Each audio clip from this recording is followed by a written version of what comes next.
My name is Razvan Sibii, and I am a senior lecturer of journalism at the University of Massachusetts Amherst. My guest today is Claire Healy, a reporter with the Washington Post, who recently published a series of stories about the Smithsonian Museum's extensive collection of brains and other human remains, most of which were taken without any form of consent from indigenous communities and communities of color around the world in the name of scientific racism. The first story was called Revealing the Smithsonian's Racial Brain Collection. If you Google it, you will find it on the Washington Post website. Claire's stories have prompted the Smithsonian to change their process of repatriating these body parts and to more fully come to terms with its role in the white supremacist science. The stories have also allowed many families and communities to find out what happened to these people, to bury their body parts, and to memorialize their lives. Claire is a recent graduate of UMass, where she studied political science, Spanish, and Arabic. Welcome, Claire.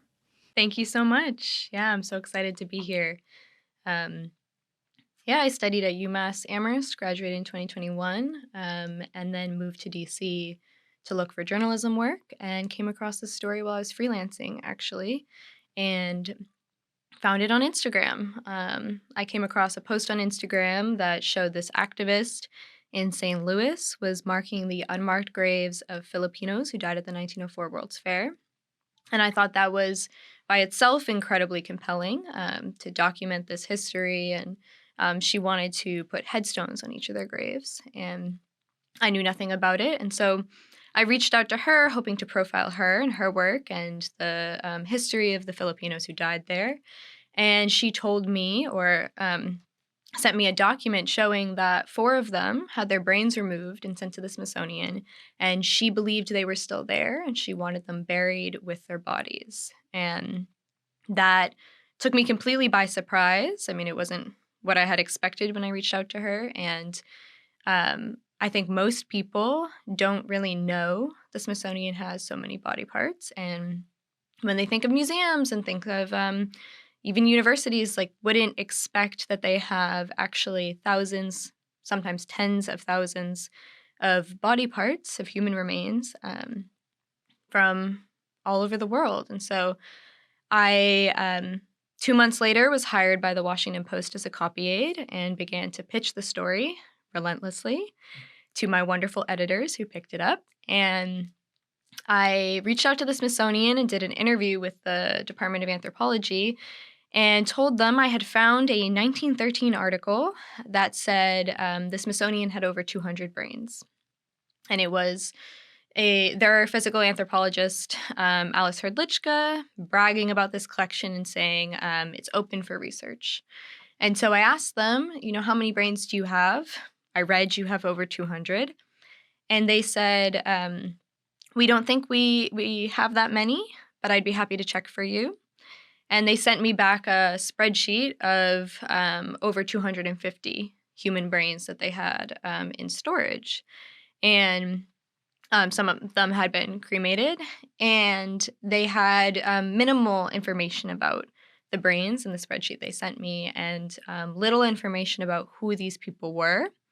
And so I set out to try to figure out and humanize this kind of terrible collection and what had happened to these people, and figure out who these people were. Do their families know? Did their families give consent? Did they give consent? And what happens to their remains now? The Smithsonian is a taxpayer-funded institution. We are paying for these remains to be stored in a warehouse or a high-end facility, actually, in Suitland, Maryland. And I kind of built out, using Smithsonian documents, a list of and a spreadsheet of the demographics of this collection and who the people were. And there were children, there were people from over 10 countries, and a certain amount of names. And so the investigations department at the Washington Post accepted my story. My editors there told me to pitch it to them, and were incredibly encouraging. And we partnered with the history column, the history department, and put out this 12-part series. I partnered with an investigative reporter, Nicole Dunca, and over 90 people worked on it in total. And so we published this project investigating the 30,700 human remains they have, including the 250 brains. So what started with an Instagram post ended up being a multimedia package with more than 90 people working on it, a two-part podcast, video documentaries, lots of long-form texts, and even a graphic book. So, and it went from one person working on it, you, to dozens of people from the Washington Post newsroom and dozens more outside of the newsroom. Why is this story important? Why would the Washington Post commit so many resources to it? And why would the general public take the time to read, watch, and listen stories about this topic? It's important on a number of levels. The first and most immediate level is families care to see their relatives' remains returned, and families don't know. We were able to inform and identify a number of families, and they had no idea a relative's remains are in the Smithsonian, and that was pretty difficult, obviously, and horrifying for them to hear. And they also really wanted to know. And so on the first and most immediate level, it matters to the relatives, to the communities of the people whose body parts are in the Smithsonian. On the next, journalistic importance level and public importance, people don't know.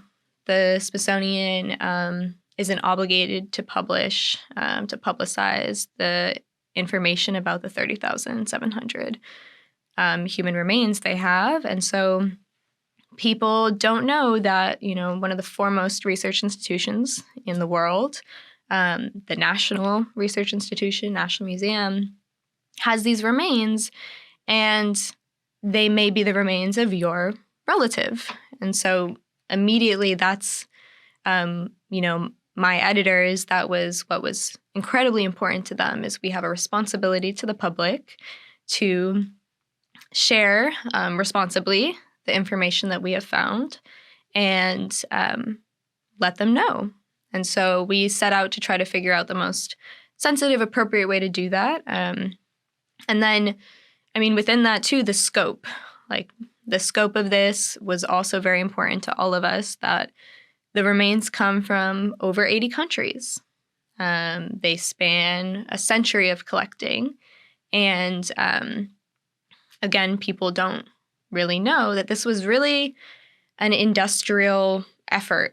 These were systematically collected from graveyards, morgues, hospitals around the world, and they're still there. And so that was very important. And then the last point I'll make on importance is that this was done, much of it under the guise of scientific racism, by a very prominent individual, Alice Hrdlicka, who wanted to study what he thought were the differences between race and publicize that information. And he espoused racist theories, and he propagated them at high levels at congressional hearings. And so to that point, it is important because it was done in the name of racism to marginalized communities by powerful people with the backing of taxpayer money. And then these theories that, obviously he had no evidence for are not true, he would then propagate. And there's always a legacy of that today. 30 years ago, Congress passed a law that would force institutions who had human remains, like museums, like universities, to, if those human remains belong to Native American individuals or Native Hawaiians or Alaska Natives, the institution was supposed to notify their communities of origin and repatriate the body parts. No such laws to this day exist for other targeted groups, most notably Black Americans. Let's talk a little bit about this aspect of the importance of this story. Yeah, that was a big finding and contradiction in our research is that the Smithsonian's process, which we can get to is changing, but up until this point, is that you have to issue a formal request for the return of these remains. But why would you do that if you have no idea your relatives' remains are there in the first place? You would never know. And so the museum estimates that there are 2,100 human remains from African-American people. And as we know from our research into Hrdlička and to the nature of this collecting, he really explicitly targeted Black Americans and wanted to study them. And so there's a reason there's this representation in the collection, is that this man was doing this. And so that kind of element of the situation where families may never know really stood out to us. And then also, as you're saying, that the Smithsonian is following, and spokespersons have said, they were prioritizing the federal law. And the federal law was passed for them in 1989. And they've been working on it ever since. And they still have an estimated 15,000 human remains from Native Americans and have been grappling with that history, which is also very difficult. Native American remains were taken from sites of massacres, from battlegrounds. So they have very, painful histories to reconcile with. And then they don't have that, like you said, law compelling them for the rest. As part of your coverage of this issue, you actually traced what happened to specific brains of specific individuals. And one of those stories, the story of MOA, got a lot of excellent coverage in several different platforms, including a graphic novel style of publication. Tell us more about that. So MOAs Story, this young 18-year-old woman who died at the 1904 World's Fair, was really the spark for the entire project. And she was the first story the activist Jana in St. Louis found. She found an article describing Maura's death.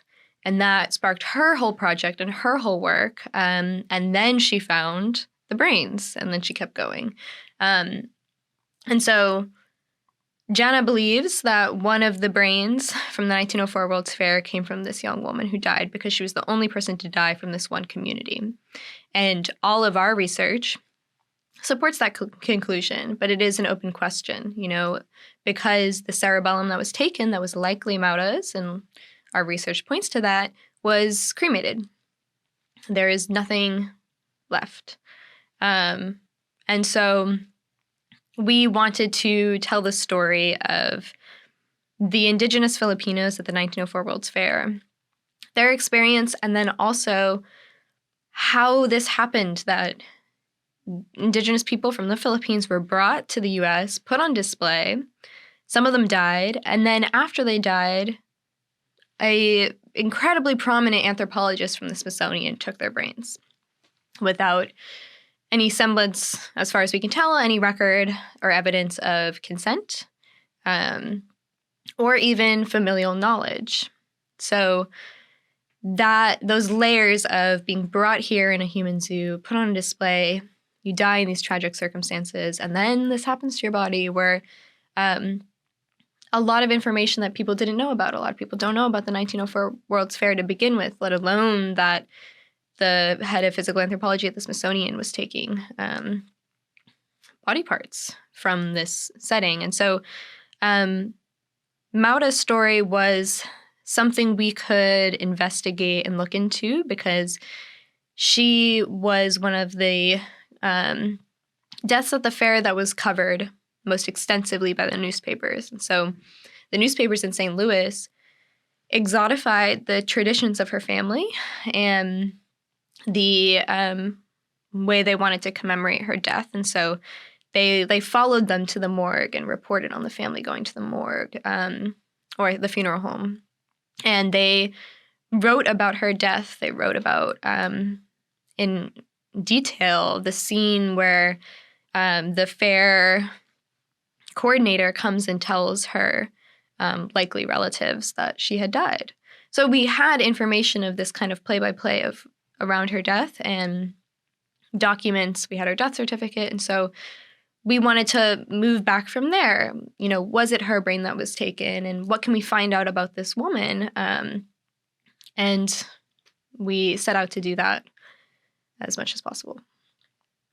Many families actually learned from you that some of their family members had been taken in part or in whole to the Smithsonian. What were those discussions like?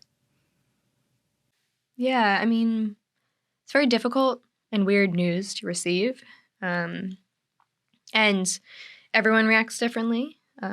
Grief is super personal and intimate. Everyone has a different, I think, way of processing that knowledge and that news.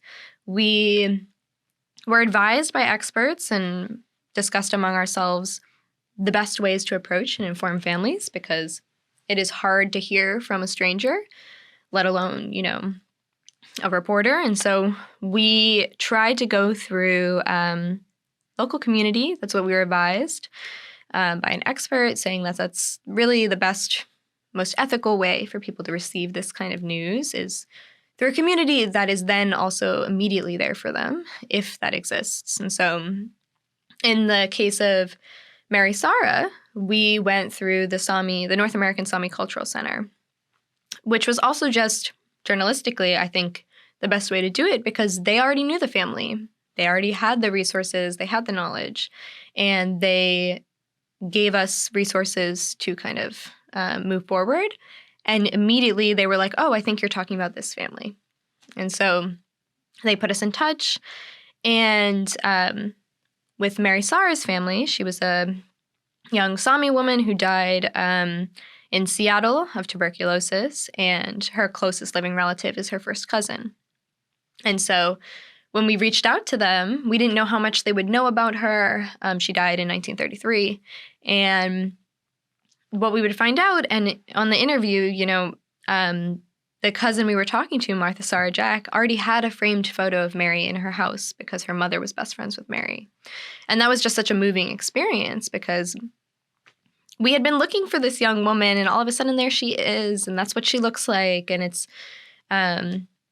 it was so wonderful to see, you know, and also it's evidence that there are families that care about these people and want to bury them, and they have these families out there. And so, but we had another family we contacted through her church, who contacted her nephew, who told her, and that was the easiest way to do that. We felt that cold calling her would not, if we can avoid it, is not the best, but we did end up having to cold call one family, and she thought it was a scam, understandably. And then, you know, we said, take your time, talk to us if you want. This is your information. This is your family. At the end of the day, you decide if you want to talk any more about this. And she did. And so we, followed up with her and had a number of really great conversations. I wonder if you can give us a sense for how big this reporting process was. How long did it take? How many interviews did you do? How far did you travel? How many documents you had to juggle in the process of reporting the story? Well, the whole story for me was 2 years long, but the investigative part of it was really a year-long collaboration. And how many interviews? We tallied it up. I think it was about 100. Need to check, but definitely thousands, if not more documents that we were going through. I think tens of thousands when we went through certain archives. And we went to, Nicole and I went to Seattle, San Francisco, and Alaska to interview different people. And Nicole went to the Philippines, to Suyuk, where Maura's from, and interviewed local people and descendants of people who went to the 1904 World's Fair with Maura. And so the scope was very extensive. We either contacted or went to archives in over 10 cities. We went through census records in the Philippines. We combed through Hrdlička's papers, the Library of Congress, archives in Seattle, in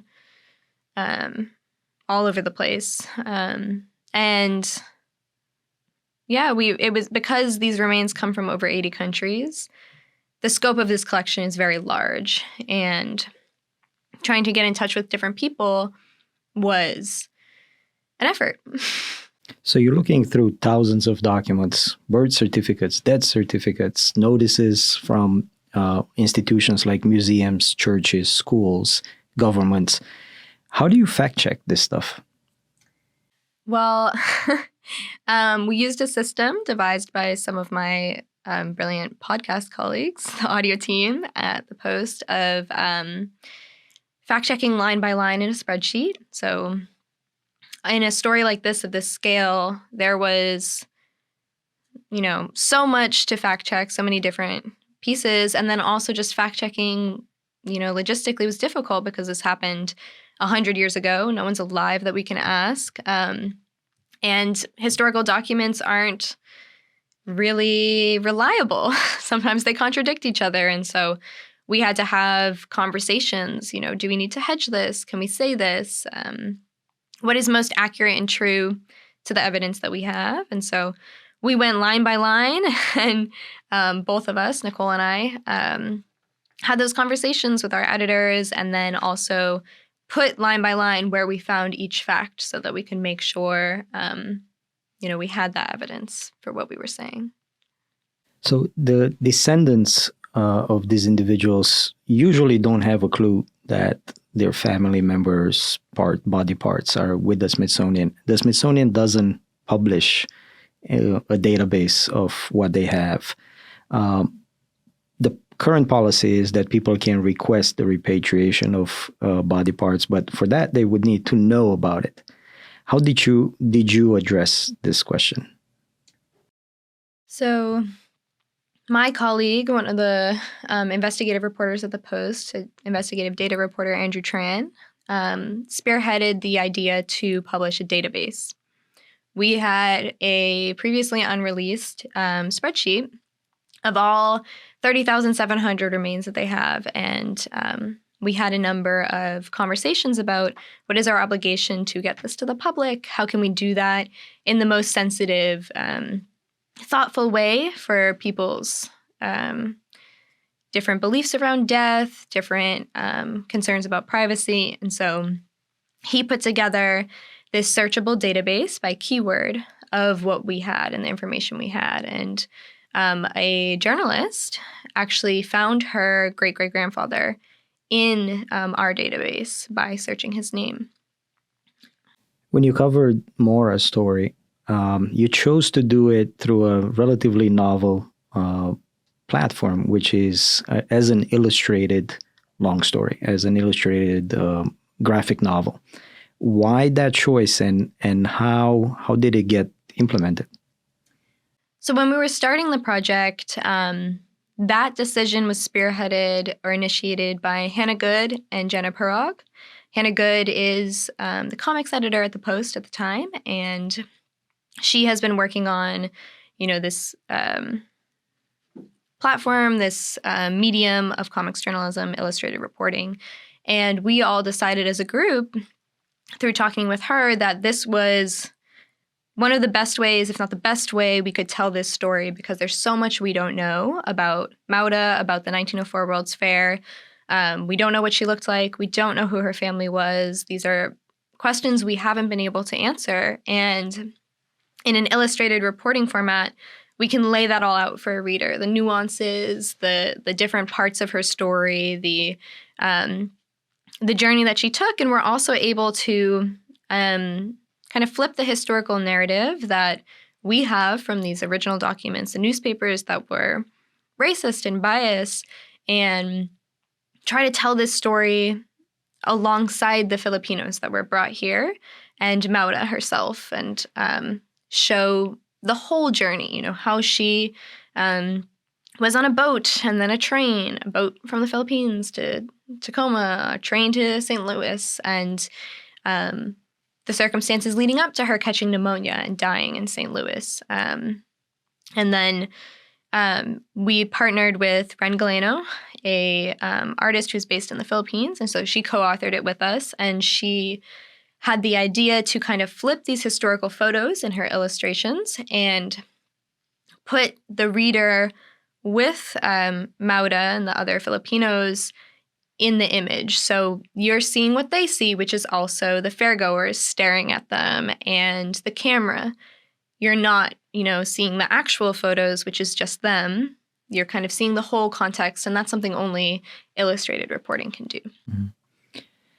The Smithsonian, when they repatriate body parts, they will pay for that, but they will not pay for the burial expenses, headstones, memorializing. How do families navigate this issue? You find out of the blue from a Washington Post reporter that your grandfather, or actually first cousin, first cousin, not just one grandfather, just one grand, is parts of his body are held with the Smithsonian in Washington, D.C. You make a request, and then you get the body parts. It costs a lot of money to inter people, to memorialize them properly. How do families handle that? It costs sometimes thousands of dollars, and is a real question for families that we spoke with. The family who we informed, who was able to bury the brain of their relative, Mary Sarah, they started a GoFundMe. They first requested from the Smithsonian that the Smithsonian pay and cover the cost of burial and a headstone. So she was buried in an unmarked grave in Seattle. And the Smithsonian said, no, we've never done this in the past, and we do not offer this now. It's not in our policy. But they pay for it to be sent to them. A representative came and brought the remains to Seattle, and they pay for the family to come visit and stay in D.C. if that's what they want to do.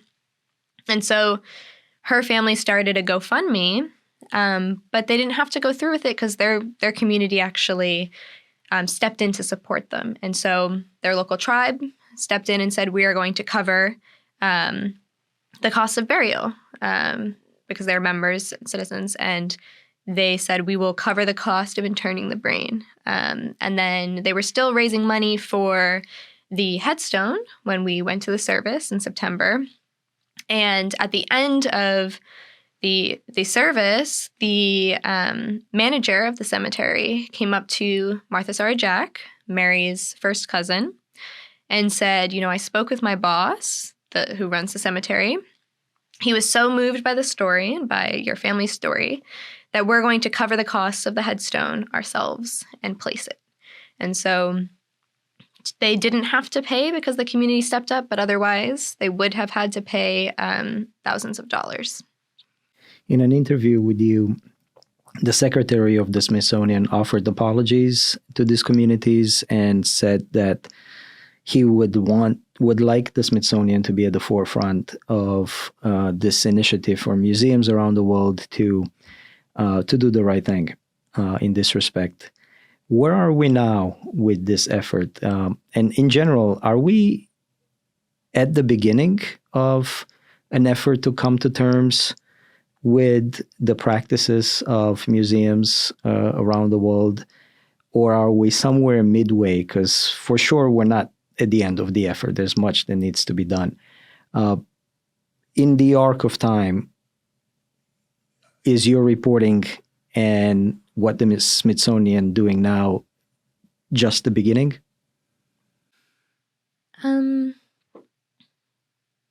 No, I think we are in a unique period of time where people really do care about this, and there's been a shift. A lot of our sources tell us anthropology and museum spaces have changed dramatically, and that's reflective in these policies.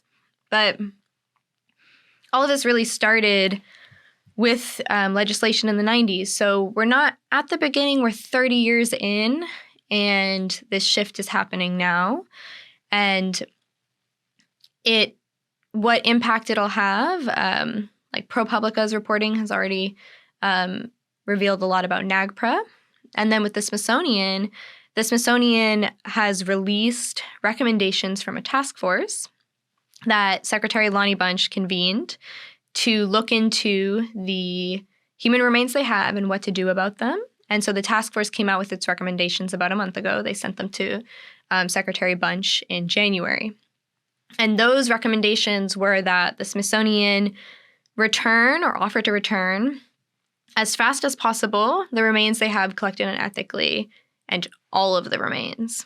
And so that is different. That is a very big shift from what we're talking about, to say all of our remains, not just the ones obligated under federal law, need to be returned, and returned proactively.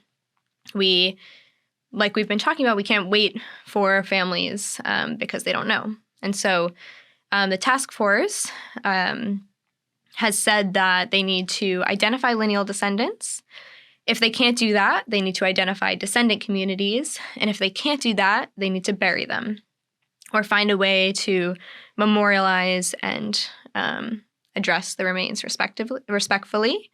And that is huge. But as I said, that's just recommendations at this point. Those haven't been implemented. A spokesperson told us they expect they'll be accepted into policy in the fall. And so we will see if the Smithsonian takes that kind of forefront in returning all of its remains. And we will see how they implement this, how long it takes, and logistically how they do it. And that will be very new, and that will be huge if they do it for all of their remains. There's no, as far as I know, as far as different sources have been telling me, there's no other museum that has a policy for all of its human remains from every country, every community.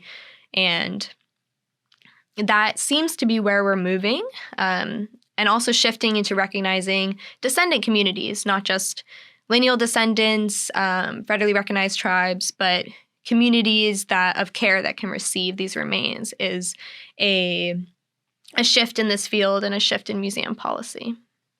Thank you. I'll end on one more personal question. So you are a copy aide at the Washington Post right now, which is the lowest rung in the reportorial hierarchy. How does a copy aide sit in countless meetings with high-ranking editors, leading the coverage for a story that will end up having more than 90 members of the newsroom working on it? How daunting was this, and how has it changed you having come out on the other end? It was daunting.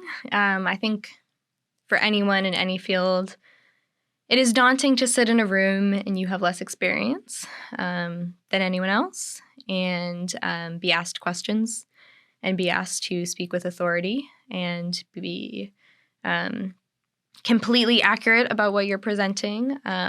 It is daunting, and it requires that you find a way to believe in yourself every single time you step in that room, and know that if you make a slight mistake, it's not you as a person, it's not your inability, it's actually completely normal in what everyone else is doing. And I think that if you ever find yourself in those situations, it does demand a certain degree of faking it and having your own back. For me, I believed deeply in this story, and I think that carried me forward. I cared about it a great deal, and I knew it was important. And I think for any young journalist, I would say believe in your story, because that's what you're doing. And that really helped me. And then I was very fortunate that I had great mentors. I was not walking into rooms with people that didn't believe in me. They do, and they did believe in me and my work, and they paved a opening for me to work on it.